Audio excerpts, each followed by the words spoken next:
In the Russian Republic of Tatarstan, friends and relatives mourn the 122 people who died in the sinking of a ship 3 years ago. The overcrowded cruise ship Bulgaria sank in the Volga River en route from Bulgar to the regional capital Kazan. Earlier this week, 5 people were sentenced to time in prison for abuse of power and safety violations in connection with the ship's operation.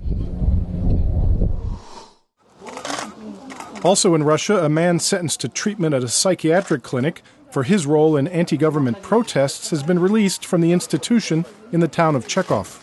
Mikhail Kosenko was found guilty in October of assaulting a police officer and organizing mass unrest in Moscow's Bolotnaya Square in 2012. A judge ruled that Kosenko could not be sent to prison because of a prior head injury and that he must undergo psychiatric treatment instead. In June, another court ruled that Kosenko could be released and receive outpatient treatment. In the Ukrainian capital Kiev, protesters demanded the immediate release of Nadia Savchenko, a Ukrainian pilot held in Russia. Savchenko was seized by pro-Russian separatists in June while she was fighting with a pro-government militia near Luhansk in eastern Ukraine. Savchenko was turned over to authorities in Russia, where she faces charges of complicity in the June 17th killing of 2 Russian journalists who died in the fighting near Luhansk. In Pakistan, representatives of non-governmental organizations met with tribal elders from North Waziristan in the city of Banu to discuss aid efforts for people displaced from the region.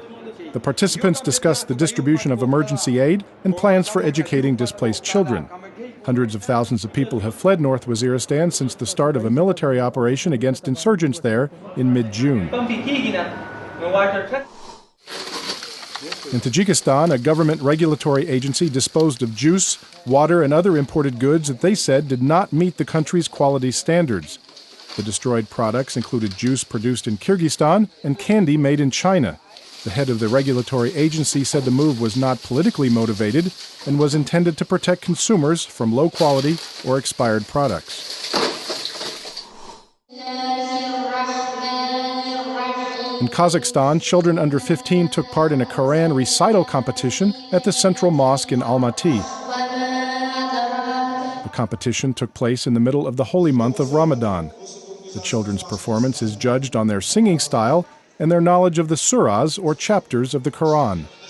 And that's the video roundup from Radio Free Europe, Radio Liberty.